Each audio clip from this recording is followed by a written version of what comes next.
Bonjour à toutes et à tous. Nous sommes aujourd'hui le jeudi 23 mai 2024. C'est un plaisir pour moi de vous retrouver aujourd'hui encore pour l'actualité. On débat ce programme que vous propose à votre chaîne de proximité tous les mardis et jeudis à partir de 10 h avec rediffusion à 20 h. Aujourd'hui, je suis d'abord avec Abbas Issaka, le patron du journal Le Mania Libéré. Si tout va bien, Chaboré Bouraïma sera des nôtres dans quelques instants. Abbas, bonjour. Bonjour Aïta, bonjour à tous les téléspectateurs et téléspectatrices de E47 qui nous suivent en ce moment. Comment se porte le groupe de presse avec notre entrée dans la 5e République? Ouais, ça c'est pour la merveille. On fait avec puisque on voit que rien n'y change. 5e ou 4e République, c'est les mêmes habitudes que nous Il y a beaucoup de choses, hein. Il y a les dénominations qui ont changé. Bientôt, on a les sénateurs. Ouais, mais ça, c'est au niveau de la Constitution. Tu as demandé comment ça se passe avec D'accord. J'ai dit c'est toujours comme ça. Chez vous? Chez nous, bon, sinon, chez nous tous, c'est comme ça. Ouais, on ne sait pas. Mais comme la République la a vie, changé, on ne sait jamais. La vie va avec. Donc on est là, on est rentré dedans. On va travailler comme selon même la 5e République. Nous avons donné de notre mieux pour informer les gens par rapport à la 5e République. Nous allons bien ici également et justement pour informer les gens par rapport à la 5e République, nous allons commencer cette émission avec la une des journaux. Je rappelle que pour cette émission, nous parlerons d'abord de la 5e République avec la une des journaux. Le Mania Libéré d'abord, si Chaboré vient à temps, on passe au Messager ou après on clôture avec le Messager, on parlera également de la rentrée parlementaire avec l'absence de 2 députés de l'opposition et on finira peut-être avec les pluies et les dégâts, ce qu'il faut faire pour être en bonne santé en cette période de pluie. Eh bien, je le disais, David, est-ce qu'on peut avoir la une du Mania Libéré à l'écran? Voilà. Abbas, hier, vous avez publié ceci. Publication du journal officiel. La nouvelle constitution entre en vigueur. Éclaircissement sur les prochaines étapes post-publication. Oui, c'est ce que nous avons fait parce que après la publication par le chef de l'État, les gens s'impatientaient, disaient que des commentaires faisaient de toutes parts. On a publié et on a promulgué la constitution, mais ils n'ont jamais vu le test. Comment on peut publier promulguer un test qu'on ne connaît pas? Je suppose que la promulgation ne veut pas dire l'entrée officielle du test en vigueur. C'est un processus qui suit. Ça va d'abord au journal officiel, on formente le test, on voit si c'est conforme aux réalités, à la vie. Et en ce moment, on fait le journal officiel et finalement on le ramène au niveau de l'imprimerie. Et c'est l'imprimerie qui va faire sortir ça. Et ça fait que après l'impression au niveau de l'imprimerie, le test devient officiel, complètement officiel et il entre en vigueur. Donc, en ce moment, après son entrée en vigueur, nous avons dit comment les choses vont se passer après la publication au journal officiel de ce test. C'est qu'on voit déjà en première position, il y a l'installation des nouveaux élus, c'est-à-dire les députés et les conseillers municipaux. Régionaux. Municipaux et régionaux, c'est ça. Okay. Régionaux. Régionaux, puisqu'on avait fait les élections municipales hier. Donc, après leur installation, on a vu déjà que lorsqu'on a rendu public le test, immédiatement, on a réuni les députés pour leur entrée parlementaire, les sessions de droit. Aujourd'hui reste maintenant l'installation des conseillers régionaux. Et après ça, il y aura la mise en place du Sénat. Donc le Sénat, c'est que il y aura ceux-là qui seront sélectionnés, soit désignés par le chef de l'État et par un certain nombre de choses, et d'autres qui seront élus pour constituer le Sénat. Donc, après le Sénat, la mise en place de ce Sénat, il y aura l'élection du président de la République et l'élection du président du Conseil des ministres. Est-ce que le président du Conseil des ministres sera encore élu puisque... Il sera élu. Il sera élu par les députés. C'est un vote indirect qui sera là, une élection indirecte. C'est-à-dire qu'il doit être élu, bien qu'on le connaisse déjà par la Constitution, donc il doit être confirmé par une élection. Ah d'accord, d'accord. Puisque dans les nouveaux tests, on voit que c'est le responsable du parti qui a la majorité à l'Assemblée, qui devient automatiquement... Il doit être confirmé par une élection au niveau du Parlement. D'accord, d'accord. Donc, et les deux seront élus. Donc, après leur élection, il y aura l'installation aussi d'autres institutions de la République.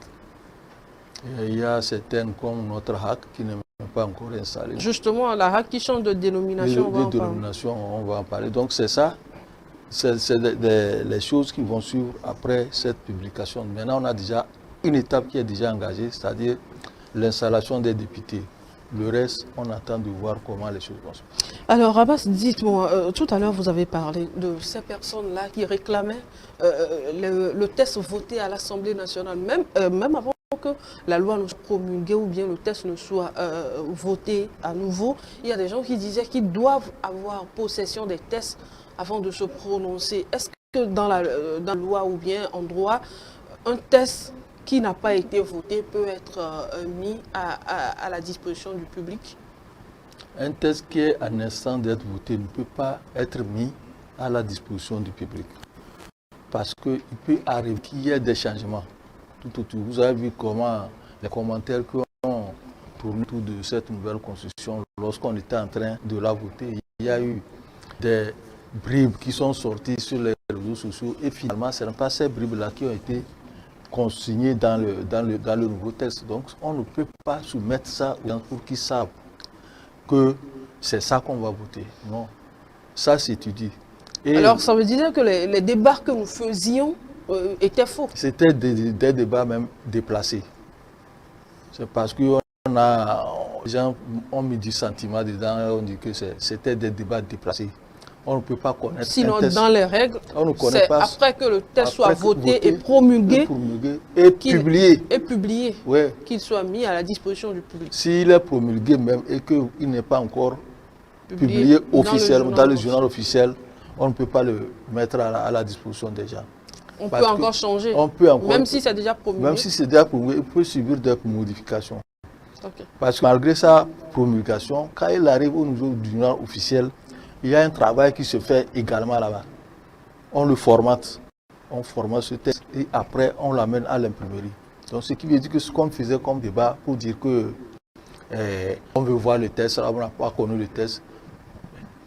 Là, le problème est à quel niveau? Puisque ce débat-là a été annoncé par les hommes politiques. Hein. C'est-à-dire qu'ils ne connaissent pas les lois, c'est quoi? Parce que ce sont les politiciens qui ont commencé avec ça. C'est ça, on n'a pas possession du test, qu'on veut voter, on n'a pas de temps, on n'a pas de temps. C'est ça, j'ai dit, c'est le sentiment qui anime les gens. Chacun a ses opinions. Et comme les gens sont contre ces tests, ils disent qu'ils veulent le voir. Il y a des tests qui passent à l'Assemblée nationale, qui sont votés. Est-ce qu'on les a vus avant d'être votés? Beaucoup de tests ont été votés. Et même la promulgation de ces tests, les gens n'ont pas demandé. Même lorsque on a publié ça au journal officiel, les gens n'ont pas demandé. C'est parce que ça là intéresse beaucoup les gens qui disent qu'ils veulent. On ne peut pas avoir un test avant sa publication au journal officiel. C'est à partir de sa publication au journal officiel qui entre officiellement en vigueur et que tout le monde doit l'avoir pour voir ce que c'est dedans, ce qu'il y a dedans. Et c'est ça qui est actuellement là. Vous avez vu que les débats au moins se sont estompés parce que les gens les testent, il y a les dispositions transitoires, tout ça là, qui ont fait chose. Donc on ne peut pas dire que on veut avoir le texte d'abord avant de le voter. Ça, ça ne peut pas se passer. Alors, Abbas, il y a eu des changements de dénomination. Tout à l'heure, vous avez parlé de notre RAC qui devient la haute autorité de régulation de la communication écrite, audiovisuelle et numérique. On dirait que cette fois-ci, ça prend tout en compte.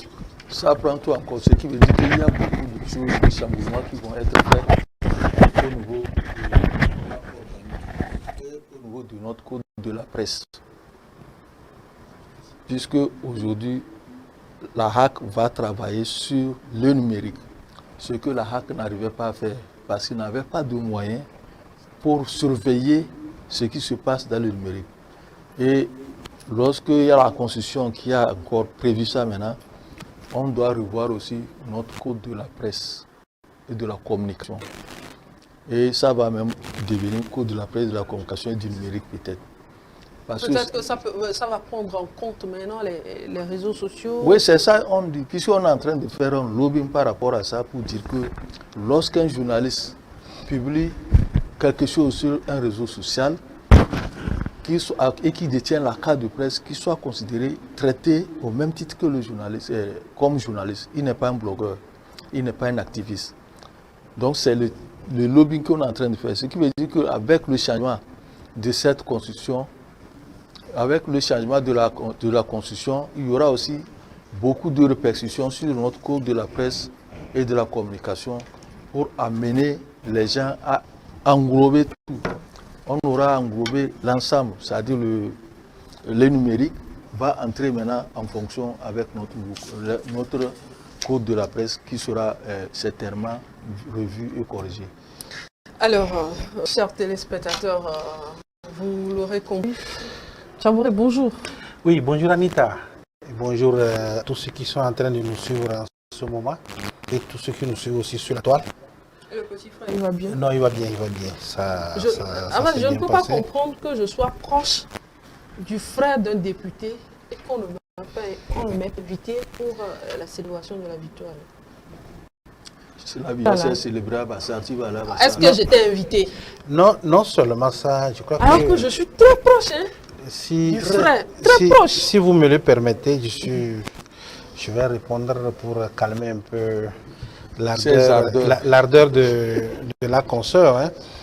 En fait, la célébration de la victoire n'est pas encore terminée. D'accord, j'attends. Pour le moment, on est allé à la base.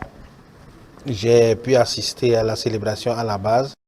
Mais pour vous qui êtes encore très proche, je pense que ça doit être une célébration spéciale et il ne faut pas trop vite aller en besogne. Le moment viendra. D'accord, j'attends toujours. Oui, oui, tu seras comme j'ai informé. attendu mes ignames pendant 5 ans.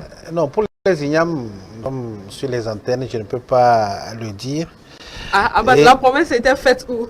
Non, vous c'était savez sur ce plateau. Hein? Non seulement ça, vous savez que je ne peux pas mentir. Si j'ai dit tout à l'heure que vous avez déjà reçu les ignames. Abbas va confirmer. Non, non, non, non, Abbas n'est pas avec nous. Oui. Ce que nous faisons, Abbas ne sait pas. Ah bon?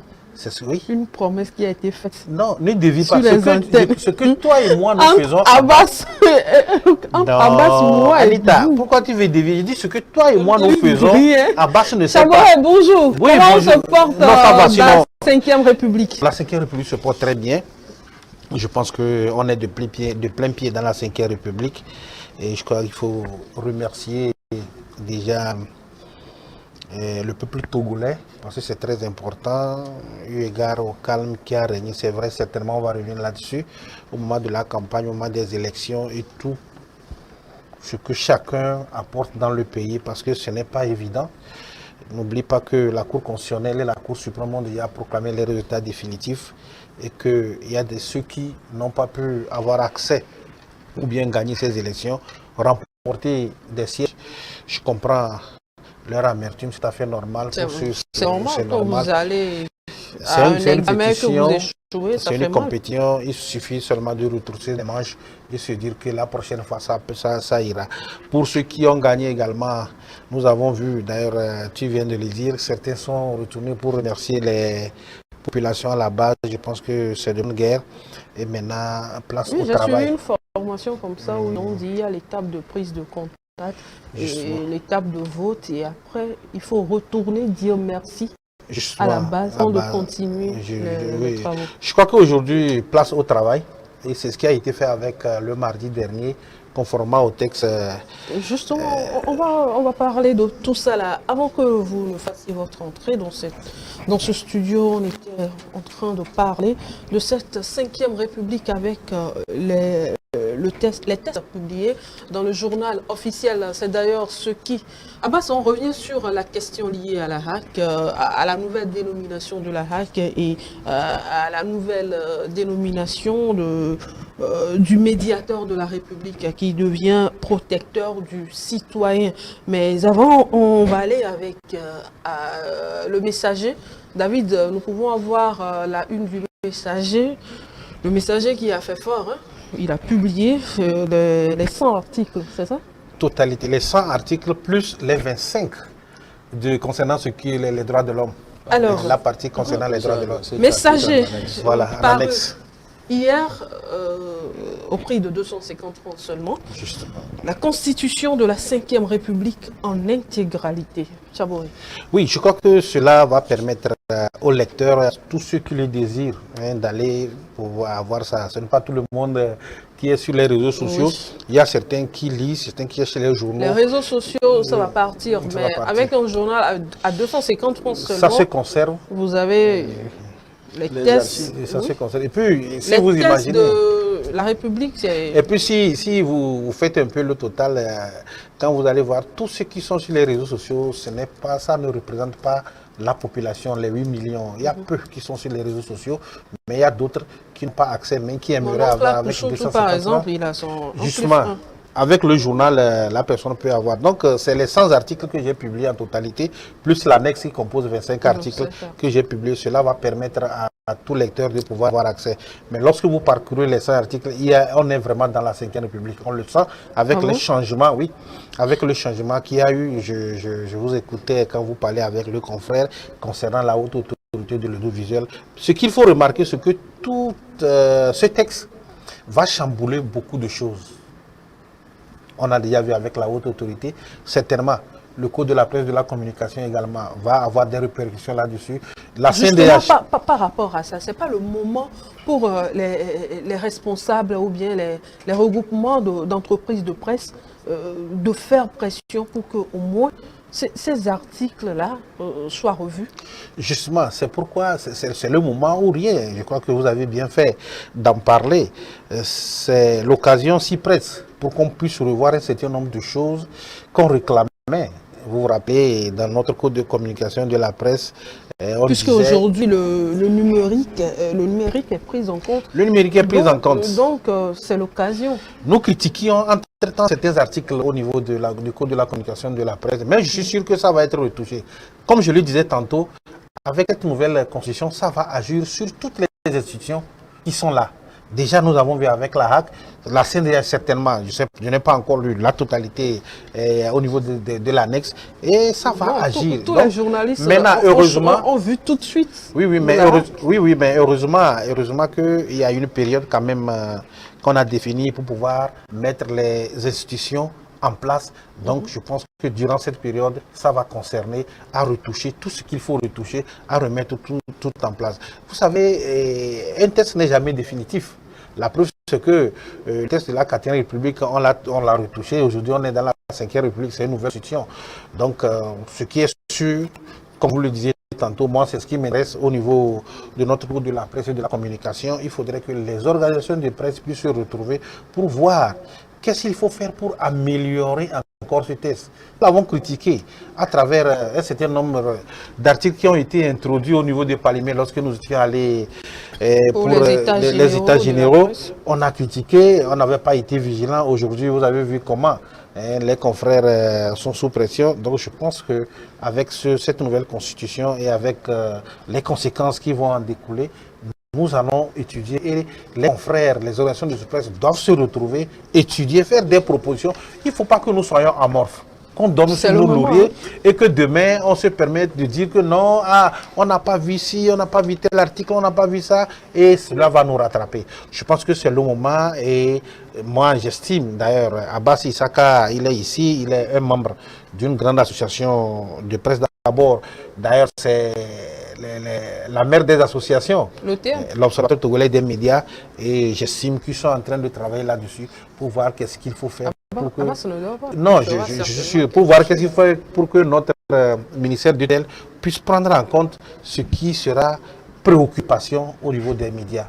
Alors, Abbas, vous étiez en train de nous expliquer comment maintenant, avec l'entrée en vigueur de cette nouvelle dénomination-là, prend en compte le numérique. Pour qu'un journaliste qui publie quelque chose sur son site et qui est détenteur de la carte de presse soit traité au même titre que comme s'il avait publié dans son journal. Le travail, là, on avait commencé, on s'est retrouvé en atelier par rapport au lobbying sur les articles dont on parle. Il y a les articles 3 du Code de la presse et 156 du Code de la presse. Il y a encore un troisième article qui n'est pas totalement touché, mais c'est les deux principaux articles qui embêtent la presse, qui font que le journaliste est poursuivi lorsqu'il publie quelque chose sur son site. Donc nous avons demandé à ce que ces deux articles-là soient supprimés complètement. C'est pas revu, mais qu'on les enlève. Si les gens ont demandé relecture, mais nous avons demandé qu'on les revoie. Maintenant que la Constitution, la nouvelle Constitution prend en compte le numérique, ce qui veut dire que ça va avoir des répercussions. On avait même mis en place un comité de suivi pour faire le lobby au niveau des autorités du ministère et pour que ça puisse changer, on puisse saisir l'Assemblée nationale pour qu'on revoie ça. C'est les élections là qui ont mis entre parenthèses nos dépenses. Donc maintenant que les élections sont terminées et que la nouvelle constitution prend en compte le numérique, ça nous donne encore une force pour aller plus loin, faire ce lobbying là, aller jusqu'au bout de notre logique et expliquer le fait que maintenant la constitution prend en compte le numérique. On ne peut pas se baser sur les articles 3 et 156 pour envoyer les journalistes en prison parce qu'ils se sont servis de leur site. Ils ont écrit sur leur site pour dénoncer entre eux. Donc aujourd'hui, tout est à notre... Nous avons déjà dans les discussions. On va se retrouver encore beaucoup plus pour travailler et relancer les débats. Notre dernière rencontre, c'était avant le démarrage même de la campagne électorale pour rappeler. Et on devait écrire une lettre, on l'a même écrite, accompagnée de nos recommandations, parce qu'on a eu beaucoup à travailler sur ça. Ça fait 2 ou 3 ateliers sur ces 2 articles, pour que les journalistes ne soient pas obligés de s'auto-censurer par rapport à ces 2 articles. Anita, alors, si tu permets, il faut qu'on insiste là-dessus parce que ça concerne et c'est le moment... On ne va pas toujours parler des autres. Oui, et c'est le moment de le faire. Moi, je crois que nous avons été toujours en retard dans un certain nombre de démarches, ce qui nous a été toujours préjudiciable. Et c'est bien fait qu'il y avait déjà un comité qui est en place. Comme Abbas le disait, quoi qu'il en soit, je crois que l'entrée en vigueur de cette nouvelle constitution a des répercussions sur toutes les institutions. Et il faut qu'on s'attende à ce que la Cour suprême devienne la Cour de cassation. Oui, c'est ça. Il faut s'attendre à ce que le code de la presse et de la communication soit revu. Ça, il n'y a rien à faire. Alors là, je pense qu'il vaut mieux de dévancer les événements. Il faut qu'on commence déjà par travailler. Heureusement que le travail avait été déjà fait en amont. Il faut qu'on revoie, on reprenne ensemble. S'il le faut, le code de la presse et de la communication, peut-être il y a d'autres articles qui sont encore cachés là-dedans. Il faudrait qu'on les décèle, pouvoir dire à qui de droit qu'est-ce qu'il faut faire, nos préoccupations, pour qu'on puisse prendre en compte. N'oubliez pas qu'il y a aussi l'aide de l'État à la presse, qu'il faut en parler. Depuis combien d'années nous sommes restés à 100 millions comparativement à certains confrères, à certains médias de la sous-région. Nous avons vu comment ailleurs ça a évolué. Mais chez nous aussi, ça stagne. Et ça ne nous permet pas de prendre le travail convenable, de faire le travail convenablement. Donc je pense que c'est important. Même de payer les charges en tant que société. C'est justement. Parce que tout ça là, vous êtes société, ça concourt à un travail qui est bien fait. Si les journalistes et le personnel de l'entreprise de presse n'est pas payé convenablement, le travail va être bâclé. Et le résultat, il est là. Le résultat va faire en sorte que la population sera mal informée. L'information que nous allons donner n'est pas la vraie. Et la conséquence, nous savons comment Ça se passe. Donc c'est le moment où rien, avec ce comité qui est formé, de prendre en compte également l'aide de l'État à la presse. S'il faut donner une autre dénomination, mais quoi qu'il en soit, il faut revoir cette aide à la hausse et l'intégrer au niveau de notre texte pour que ça soit formalisé. Comme ça, désormais, on ne va plus rester pour nous dire que non, l'aide de l'État à la presse est 100 millions, comme d'habitude. Et non seulement ça, voir quand est-ce qu'il faut débloquer cette aide de l'État à la presse. Vous imaginez l'aide de l'État à la presse de 2022, on prend ça en 2023. Maintenant, aujourd'hui, ce que nous sommes en train de préparer, c'est l'aide de l'État de 2023. Comment est-ce que les organes de presse, mais les entreprises doivent travailler? Vous imaginez tout ça là, je pense qu'il faut prendre tout ça là en compte dans le comité qui est formé pour pouvoir mettre et régulariser ça. Réguler, c'est très important. C'est comme le budget qui est voté en début d'année ou bien à la fin de l'année pour qu'il soit exécuté en début d'année. Il faut prendre tout ça là en compte pour éviter que nous soyons en décalage. Donc, on prend l'aide de l'État de la presse de 2024. 2020, non, en principe, 2024, normalement, mais c'est 2023. Aujourd'hui, nous sommes en train de préparer les tests pour 2023. Qu'est-ce qu'on dira? Il y a un décalage énorme. Je pense qu'il faut, comme Abbas l'a dit, qu'il y a un comité et certainement, ils m'écoutent, certainement les autres aussi nous écoutent. Ils vont prendre tout ça là en charge et mettre ça dans un texte pour pouvoir introduire en ce qui est nos revendications ou bien nos préoccupations. Parce que on l'a bien préparé. C'est un truc qu'on a minutieusement pris. On a pris le cours de la presse qu'on a réfléchi. On a invité des juristes, des professeurs d'université, des juristes pour venir expliquer, détailler et voir les points saillants qui nous embêtent. C'est ces points-là que nous avons relevés dans un document. Le document est là, qu'on a soumis. Par rapport à l'aide de l'État à la presse, je pense que là, il faut travailler parce que c'est les États généraux depuis 2014 qui ont décidé que l'aide soit portée à 800 millions de francs CFA. Mais depuis toujours, rien. Ça, c'était... C'est le moment où rien. Le moment où rien. Il faut en profiter. On est dans une nouvelle république. Il faut changer les choses. Le deuxième point, c'est qu'il y a un fonds d'aide, un fonds de soutien à la presse, qui est dans le code de la presse et de la communication. Ce fonds-là est différent de l'aide de l'État à la presse. Est-ce qu'il est encore différent, excusez-moi à base, est-ce que ce fonds-là est encore différent du fonds d'aide pour les élections? Parce qu'il y a un fonds également. Il y a un fonds d'aide pour les élections, c'est différent. À part. Ça, c'est à part. Il y a un fonds de soutien pour la presse. À part l'étude de l'aide de l'État à la presse. Comment ça s'octroie? Ça, c'est qu'on fait des projets qu'on soumet au gouvernement. Ok, chaque média chaque chaque entreprise de presse fait des projets qui te Et soumettent. le gouvernement, par rapport à ça, aussi cherche des projets pour appuyer la presse. C'est dans le code de la presse et de la communication. Mais ce qui n'a jamais été appliqué. J'ai toujours demandé à chacune de nos sorties par rapport au 3 mai, sur notre rapport, on a demandé que ce texte-là, qui soit mis en application, qu'il y ait un décret d'application, soit pris pour qu'on puisse commencer. C'est comme le fonds là qu'on donne aux artistes. Il y a un fonds qu'on donne aux artistes. Le fonds d'aide aux artistes. Aux artistes, c'est la même chose. Ils font aussi des projets pour déposer et on leur sort le document. Donc il y a le fonds là qui devait améliorer le travail des journalistes. Donc, par rapport à la convention collective qu'on nous a demandé de signer et qu'on a signé même, il faudrait qu'on mette en branle en fonction ce fonds de soutien à la presse là et l'aide de l'État à la presse. Ça c'est à part. Mais le fonds sera plus conséquent que l'aide de l'État à la presse. Et ce fonds là, c'est que vous allez déposer des projets. Et à partir de ce projet, le gouvernement aussi va chercher des moyens pour vous appuyer par rapport à ce projet. Bon, comparativement au fond... C'est un peu comme un contrat que vous signez, vous réalisez le projet, vous déposez, après vous faites un rapport. Vous déposez. Donc aujourd'hui, pour le fonds pour soutien pour les élections, ça, c'est que ils n'avaient pas voulu, mais ça, puisque ça aussi, ça existait dans le cours de la presse. Ça existe depuis longtemps dans le cours de la presse. Mais on a demandé aux médias de venir faire les débats. Et nous avons fait pour que ça soit. Mais on nous a dit que c'était difficile. C'était difficile parce qu'il fallait qu'on commence très tôt.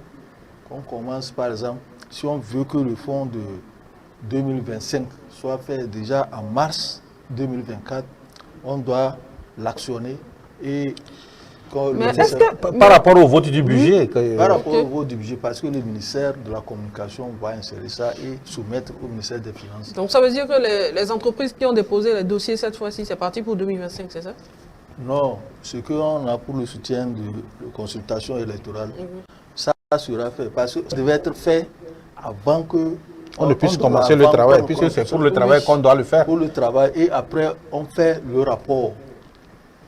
Puisque ça a été en retard, qu'on a fait un force pour l'avoir, on a fait le travail sur nos propres moyens, et aujourd'hui, ils vont nous rembourser. Mais après, on va faire le rapport pour déposer par rapport à l'usage de ce fonds-là. Okay. Donc ça, c'est ça la situation. Sinon, ils vont débloquer ça, et pour compenser ce que nous avons fait, là, à la fin de ça, on va nous demander le rapport, d'aller déposer le rapport au niveau du ministère de la Communication, puisque le ministère de la Communication doit justifier l'usage de ce fonds-là au ministère des Finances. D'accord, ça fait toujours du bien d'avoir un doyen sur le plateau qui maîtrise les sujets pour expliquer à nous et aux populations les réalités des journalistes. Vous avez quelque chose à ajouter avant qu'on passe je voudrais appuyer, c'est vrai que le gouvernement a démissionné.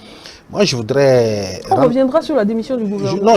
Non, pour dire que rendre hommage à notre ministère de tutelle actuellement, qui est venu et qui a pris en compte un certain nombre de préoccupations et qui travaille en étroite collaboration avec les organisations de presse. On a senti qu'il y a une volonté, quand même avec Madame la ministre, de travailler avec les organisations de presse. Et cela se fait. On était à une rencontre, une fois, elle a dit que ce bureau restait ouvert et puis, à toutes les organisations. On l'a constaté, et puis elle a toujours pris contact avec les associations pour les écouter. Et c'est dans ce sillage d'ailleurs même que, avec le comité, les choses avancent. Moi, je pense que c'est une bonne chose. Si vous avez un patron qui vous écoute par rapport à vos préoccupations, je pense que le travail va encore avancer. On estime que ce qui sera mis dans notre cahier de charges puisse également être pris en compte par Madame la ministre. Et puis moi, je n'en doute pas, parce qu'elle est ouverte. J'espère qu'elle sera reconduite. Justement, c'est ce que j'allais dire. On prie qu'elle soit reconduite parce qu'elle avait déjà entamé un travail. On prie. Elle a encore 12 mois. Alors, rentrée parlementaire des nouveaux députés mardi dernier, Sidam Brigitte Adjamago Johnson a été aperçue toute souriante. Jean-Pierre Fabre et Apévon Dodi étaient introuvables dans la salle. Et aux dernières nouvelles, le député du parti Orange ne siégera pas à l'Assemblée nationale. Abbas, vous êtes juriste. C'est un manque de respect envers les électeurs ou bien c'est une façon de dire que je ne suis pas d'accord avec les résultats sortis des urnes? Oui, pour le moment, moi, je ne me fie pas aux déclarations de ce Atanchi-là qui a dit que l'ANC ne gérera pas bien. La question est de savoir, est-ce que c'est Jean-Pierre qui ne va pas siéger ou bien c'est l'ANC qui ne va pas aller? Parce que l'ANC a présenté une liste et jusqu'à ce jour, on n'a pas un document officiel qui nous dit que l'ANC ne sera pas présent à l'Assemblée nationale. Moi, je considère que c'était des déclarations de l'émotion. Un parti qui se respecte, aller sur un média ne peut pas faire ça sans avoir un document officiel.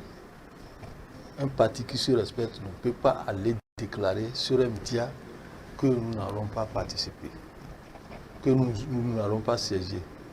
Est-ce que c'est de façon consensuelle ou bien c'est le bureau politique du parti qui a décidé? Entre-temps, lors d'une conférence de presse, juste après les élections, la question était posée à Jean-Pierre Fabre lui-même. Il a dit qu'il a participé aux élections en tant que candidat de l'ANC. Donc, il fera ce que le parti aurait décidé. C'est pour cela que j'ai dit, est-ce que c'est la décision du parti ou bien c'est la décision de Atanchi qui allait parler à la radio? Parce qu'il faut attendre une décision officielle. Okay. Il n'est pas le seul. Il y a la FDR, Apévon, qui ne s'est pas présenté également. Mais depuis la lutte, c'est aussi stratégique. Il peut arriver que lui-même ne se présente pas, mais il va dire que bon, son suppléant va le représenter. Et il y a beaucoup de députés qui sont représentés par leur suppléant. vrai qui dit qu'il ne veut pas siéger, c'est que c'est un manque de respect pour les électeurs, pour ceux-là qui lui ont accordé une confiance. On ne peut pas t'élire et tu dis que je ne vais pas aller me présenter. Donc il ne fallait même pas aller aux élections. Parce que je ne suis pas d'accord avec les résultats. Tu n'es pas d'accord avec ce que tu es 5 ou 6, c'est ce que... est-ce que s'il avait 5 voix, 5 sièges, il allait refuser d'y aller? Ah, il sera chef de file de l'opposition. S'il avait 2, il allait refuser d'y aller. Il y aurait ballottage. Quel ballottage? Non, le problème... S'il avait eu 3, ça veut dire qu'Adi était à 2. Donc l'ANC... Donc pour le moment, on a ces des supputations qu'on est en train de... Autour de quelqu'un qui a fait une intervention, on attend la décision officielle. Parce qu'on a vu au niveau de la DMP, Mme Anyamao qui s'est présentée, elle a dit clairement qu'elle sera à l'hémicycle pour continuer le combat. Et ce problème de refus, si réellement ça ne va pas se passer, ça va se passer ainsi, c'est qu'il y a un problème au niveau de l'ANC. Il y a un problème d'ego au niveau de l'ANC. C'est ce que je suis en train de dire. On attend voir un papier officiel signé qui nous dit. Et là, c'est qu'il faudrait adresser une lettre à la Cour constitutionnelle qui l'a proclamé élu. Et à l'Assemblée nationale pour dire que nous n'avons pas... Donc quand vous refusez de siéger, il faut faire... Il n'y a pas dans la on ne se lève pas et on reste à la maison comme ça. Tu ne peux pas te lever pour rester comme ça, tu te désistes. Tu dis que je ne suis plus élu. Et là, on prend, la Cour constitutionnelle va siéger et là, elle va donner la réponse par une décision pour dire que bon, le député là qui est élu ne veut pas être à l'Assemblée nationale. On saisit l'Assemblée nationale pour qu'on le démette. Et là, en ce moment, le parti, il y a un parti qui peut suivre. Par exemple, si on prend le bâtir aussi peut suivre. On récolte quelqu'un là-bas pour venir compléter. Parce que c'est 113 sièges, ce n'est pas 112. Et on prend quelqu'un. On ne peut pas prendre quelqu'un du même parti. Le parti dit que je ne veux pas. Ok. Le parti dit je n'irai pas. Donc toute la liste, c'est toute la liste est tombée. C'est tout comme lorsqu'on a posé... l'autre parti qui vient après ce parti-là, la proclamation des résultats. Dans la proclamation des résultats, le parti qui suit, on le prend quelqu'un et on prend quelqu'un pour le remplacer. Lorsqu'on a vu les listes au niveau du dépôt des candidatures, lorsqu'une liste, la tête d'une liste est tombée, c'est que toutes les listes sont tombées. C'est comme ça. Donc c'est une procédure qu'on suit. On ne peut pas rester à la maison pour dire... De faire des déclarations sur les médias. Tchabouré, manque de respect? Non, manque de respect. Une manière de dire que je suis vraiment navré, je suis contre ces résultats. Oui.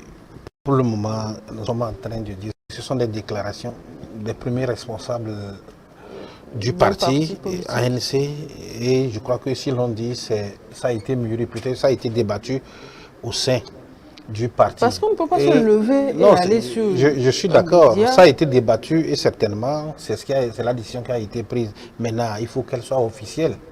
Et si elle est officielle, comme on le dit, pour le moment, peut-être on ne va pas parler de remplacement, on va parler quand même des conséquences qui en découlent, mais on va parler quand même de l'attitude, de la forme, de la manière dont les gens ont continué. En tout cas, et les raisons aussi, moi je m'appuie sur les raisons qui ont été données parce que j'ai lu un article dans lequel M. Achanti a donné les raisons de ce refus. Il parle évidemment des fraudes et que ces élections, ils estiment qu'il y a eu des fraudes et autres. Alors, supposons que c'est ça. Et que l'ANC a eu un seul siège. Est-ce qu'on se réfère, ou bien ici on se réfère de ce qui s'est passé au niveau des élections locales? Si les gens veulent, on va quand même en parler. Comment est-ce que Jean-Pierre Fabre a recouvré son siège au niveau de la mairie, là où il était? Golf 4. Comment est-ce que ça s'est passé? On sait qu'il y a eu des négociations. Nous sommes des journalistes, nous avons des informations. On sait qu'il y a eu des négociations. Est-ce que là-bas, il y avait eu des fraudes? Ou bien il n'y avait pas eu de fraudes? Je ne fais pas la question, non, la question reste posée. Je pense que, à mon avis, je pense que c'est l'ego. L'ego de la personne et l'ego même qui sous-tend la formation politique, parce que depuis nous l'avons toujours dénoncé, on a estimé que les gens estimaient ceci être trop suffisant et pensaient que c'est eux. Et d'ailleurs, eux-mêmes ils l'ont dit, nous, c'est nous. Et les gens avaient une certaine suffisance à leur niveau. Et mais dans la vie, il faut s'affirmer. Non, je suis parfaitement d'accord. Il n'y a pas de problème, c'est leur comportement. Moi, je l'accepte. Mais vous imaginez des gens qui se sont déplacés, qui sont allés voter pour vous, espérant que vous allez gagner. Effectivement, vous avez un siège. Vous imaginez le comportement de ces personnes dans leur propre... D'ailleurs, il faut remarquer... Merci. Il faut remarquer que d'abord, au niveau de la participation, à Lomé, nous avons vu ce que ça a donné, autour de 40%. Et beaucoup, il faut le dire, ne sont pas allés voter. Et si aujourd'hui, le peu qui est allé voter, vous estimez les méprendre, je pense qu'il y a un problème. Et ça, moi je dis, les arguments avancés dans l'article pour faire croire que l'ANC ne va pas siéger, toujours en attendant que ce soit officiel, moi je pense qu'il pourrait avoir d'autres arguments ailleurs. Si beaucoup les gens font des analyses, vous allez comprendre que les 5 sièges qui sont les sièges de l'opposition composent de comment? 2 pour Adi, 1 pour la DMP, et un pour l'ANC et un pour les FDR. Alors aujourd'hui, si nous allons constituer les textes qui sont là, ça veut dire que c'est Adi qui est chef de l'office de l'opposition et qui est considéré comme parti majoritaire au niveau de l'opposition et au sein de ce Parlement. Il va peut-être s'agir, de former un groupe parlementaire où il y aura un président du groupe parlementaire. Comment ça va se passer? Comment ça va se passer? Et n'oubliez pas qu'il y avait des antécédents entre celle-là qui doit siéger au nom de la DMP et M. Jean-Pierre Fabre, ou bien de l'ANC. Ah oui. Il y a eu des antécédents. Alors, comment est-ce que cet antécédent va être géré? Je pense qu'il faut aussi voir de ce côté. Les gens peut-être sont trop vite allés en besogne et ils se sont appuyés sur les arguments donnés par les autres en estimant que c'est de la fraude. Mais attends, au même moment, Mme Adjamabo a dit qu'il y a la fraude. Les FDR ont dit qu'il y a la fraude. Ce n'est pas Adi également a dit qu'il y a la fraude, mais tous ces partis politiques, certains y sont. Posons-nous la question, pourquoi ils disent qu'il y a la fraude, mais ils étaient à l'Assemblée, ils sont à l'Assemblée et on estime qu'ils vont siéger. Alors là, moi j'estime que ces arguments avancés... Pour l'instant, on ne connaît pas la position des FDR. Oui, ces arguments, mais... Attends, Mme Adjamabo a estimé qu'il y a la fraude, mais elle a dit qu'elle y sera. Elle dénonce tout. Elle dénonce tout, mais elle était. Et Adi également a dénoncé, mais Adi y était, avec 2 députés. Donc moi je pense qu'il faudrait, laissons ce que peut-être les novices, entre guillemets, disent. Moi je pense que les arguments peuvent être ailleurs. Les arguments peuvent être ailleurs. Les gens peut-être vont se retrouver là-bas, simplement parce que Jean-Pierre Fabre aimerait bien siéger. Mais il ne voudrait pas aller là-bas en formant un groupe parlementaire, être sous quelqu'un. C'est aussi possible. Et ça, c'est ce que je dis, qu'il y a de l'ego dans ce qui se passe. En tout cas, attendons de voir de façon officielle. Alors, s'il ne siège pas... Moi, je pense que même s'il ne veut pas siéger, son suppléant peut siéger. Si lui ne veut pas être avec ces personnes... Non, il n'a pas dit. On a dit que l'ANC... L'ANC, c'est tout le parti. Oui, c'est pourquoi je dis qu'il ne fallait pas faire cette sortie et dire... non, attends, ils sont libres. Ils sont libres de faire sortir. Personne ne peut les empêcher. On a les libertés d'expression. Ils sont libres. Quitte à ceux-là qui veulent écouter de s'en servir. Si quelqu'un ne veut pas écouter, comme j'ai vu quelqu'un qui a dit que c'est un non-événement. Ah oui. Ah oui, j'ai vu l'interview là également. Justement, quelqu'un a dit que c'est un non-événement. L'ANC ne siège pas, c'est un non-événement. C'est un non-événement. Quand vous prenez même l'explication de Chabolé par rapport à ce qui se passe là, vous savez, il y a des problèmes. Au niveau de l'ANC, on aime toujours être supérieur aux autres. Vous prenez, quand il y a des problèmes, on dit que c'est moi seul, je vais aller seul. Vous savez, Adi devient le chef de l'opposition. Fabre ne peut pas venir pour dire qu'il est sous quelqu'un. Fabre qui a été chef de file de l'opposition. Ça fait quoi? L'UMC a été chef de file de l'opposition, après NC est devenu chef de file de l'opposition. Oui, mais lui, les députés de l'UFC ont siégé. Ils n'ont pas siégé. Non, aujourd'hui, ils ne sont plus là. Ouais, aujourd'hui, c'est autre chose. C'est une autre figure qui se présente à l'Assemblée nationale. et venir être sous quelqu'un en tant que chef de file de l'opposition et président du groupe parlementaire. Et ce président du groupe parlementaire, le nouveau chef de file de l'opposition qui est Gogué, avait aussi des antécédents avec l'ANC. La politique qui emmène va au Togo. Un groupe parlementaire, il y avait un groupe parlementaire ANC-ADI dans la législature de 2013 à 2017. C'était les deux partis qui avaient fait un groupe parlementaire. Et lorsqu'il s'est chargé de distribuer les sièges au niveau de la CENI, c'est 3 qui devaient avoir. Mais l'ANC dit que je prends tout. Donc, ça a provoqué la dislocation de ce groupe parlementaire. Et un militant, secrétaire général même de l'ADI, a quitté l'ADI pour aller à l'ANC. Il est là actuellement, là. Pogo. Oui, Alphonse. Aujourd'hui, ils sont en train de revoir ça. Alors que la politique, là, il ne faut pas regarder derrière. Ils sont en train de revoir qu'ils vont venir encore former un groupe parlementaire sous ADI. Et il y a aussi un problème de juxtaposition nord-sud, tout ça là qui se pose. Mais c'est malheureux que le régionalisme revienne souvent. Ça revient toujours. Donc il faudrait faire attention à ces gens. Si l'ANC ne veut pas, les gens disent pas grave. Ils sont libres de ne pas aller. C'est un non-événement. Ils vont pas. On n'a pas parlé de boycott parce que le boycott, on sait ce que ça donne. Ils n'ont qu'à boycotter. Mais il y aura des remplaçants. Et puis il y aura des conséquences. Comme l'a dit, et puis surtout, moi je pense que les gens ne sont pas conséquents envers eux-mêmes. Lorsque nous prenons un peu, et on fait un peu les statistiques depuis 2020, ou bien 2015, je crois que c'est l'ANC qui était deuxième, hein, en 2015 avec 35, un peu plus de 33%. 33, oui, un peu plus de 33% au niveau de la présidentielle. Où on revient en 2020. Avec tous les problèmes qu'il y a eu, l'ANC a chuté à 4%. Et aujourd'hui, lorsqu'on revoit au moment des locaux, vous allez vous, des élections locales, vous allez voir comment le pourcentage de l'ANC. Aujourd'hui, avec ça, les gens doivent comprendre qu'il y a quand même un certain désistement au niveau parti et qu'il faille surmater. Il faut se réinventer. Ça, c'est aussi un point que les gens ne prennent pas en compte. Et les gens ont pensé qu'ils devaient toujours rester eux-mêmes, voilà, chef au-dessus.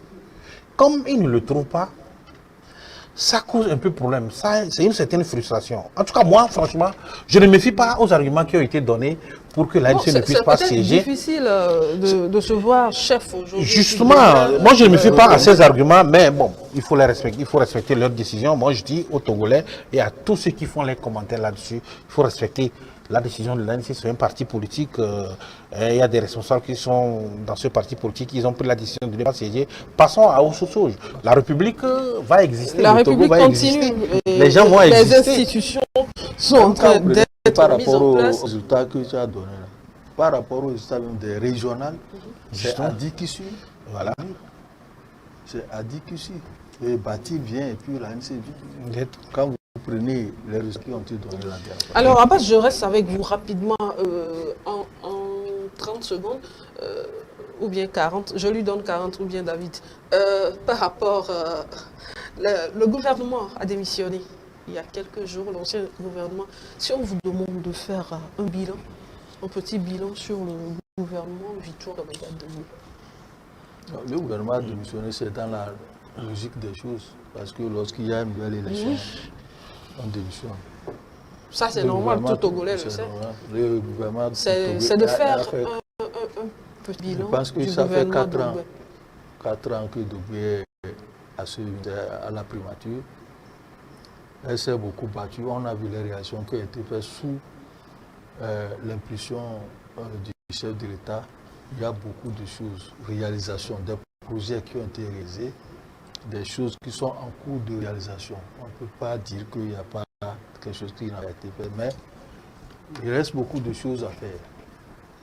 Le gouvernement a beaucoup fait des projets de Fontinga, les fonds électricité, comment on appelle ça, il y a aussi des fonds de transfert de fonds pour aider les populations les plus vulnérables à pouvoir se sentir heureuses. Aujourd'hui, j'ai parlé avec quelqu'un d'Aparon, il me dit que les fonds qu'on fait, le transfert qu'on fait là, qu'au village, dans son village là, qu'une dame a dit que c'est à partir de ça qu'elle s'est réveillée et elle a pu même faire instruire ses enfants dans les écoles. Je pense que c'est une bonne chose et que le gouvernement continue dans ce sens. Aujourd'hui, avec le pourcentage qu'il y a eu, j'ai l'impression qu'il y aura beaucoup, il y a les pressions. Parce que s'il n'y avait pas ces projets qui ont été réalisés, je ne pense pas que les populations vont accorder leur confiance encore à UNIR pour aussi faire chose. Donc, UNIR a la pression pour continuer les œuvres que le gouvernement devrait faire. Alors, rapidement, tu as... Non, je crois que il y a Octavio qui commence par nous chasser. Oui, je crois que le bilan, il y en a, hein, il y a des réalisations, il y a des actions qui ont été posées, il y a des gestes qui ont été faits par-ci, par-là, quand même, pour amoindrir un peu la peine des populations. Mais il faut dire qu'il y a de gros défis qui sont encore là. De gros défis qui sont encore là. Donc, cela ne voudrait pas dire que rien n'a été fait. Non. Il faut qu'on soit honnête. Les gens se sont déployés. Ils ont fait ce qu'ils pouvaient faire à la mesure de leur taille, mais il y a encore beaucoup qui reste à faire vu les problèmes que nous avons dans le pays. Et moi, j'estime qu'aujourd'hui, avec le score qui a été donné au Parti UNIR, je crois que c'est une lourde responsabilité. Alors, si on vous demande par hasard de donner une note sur 5 au précédent gouvernement? Non, moi je donnerais 3,50. 3,50 sur 5. 3,50 sur 5. Oui, moi je donne 3. 3,50 sur 5. Donc la moyenne, elle est là. Elle est là. Même moi je dis une chose, il ne faut pas que les gens pensent. Je dis que le Togolais doit être fier de son pays pour un seul aspect. Si vous permettez que le technicien permette. L'aspect là, c'est l'aspect sécurité. L'aspect paix, c'est vrai qu'au nord, il y a quelques démêlés, il y a des problèmes, mais je pense que notre pays est très envié sur ce plan-là. Aujourd'hui, le Togo est circulé bien, c'est vrai, il faut en faire beaucoup, mais je pense que la stabilité et la paix que nous avons, elle est très chère pour nous, elles sont très chères pour nous. Je pense que les Togolais, justement, les Togolais doivent voir ce côté que de se cantonner du côté politique où on se tiraille pour rien. Il faut laisser les politiciens faire leur politique. Mais je pense qu'il faut prier vivre en paix, prier vivre dans la stabilité. Merci Tchaboré, merci d'avoir participé. Non, c'est moi qui te remercie, mais comme bien même vous m'avez chanté. Je reviendrai, non, je serai invité pour la fête ce week-end. Abbas, merci. Oui, merci. C'est un plaisir. Même si on a invité des anniversaires sans nous inviter. Merci beaucoup. Abbas. J'en revenais, je voulais faire ça en offre. Non. Chers téléspectateurs, merci à vous de nous avoir suivis. On se donne rendez-vous mardi prochain à partir de 10h. Vous aurez la rediffusion de ce numéro aujourd'hui à partir de 20h. Au revoir.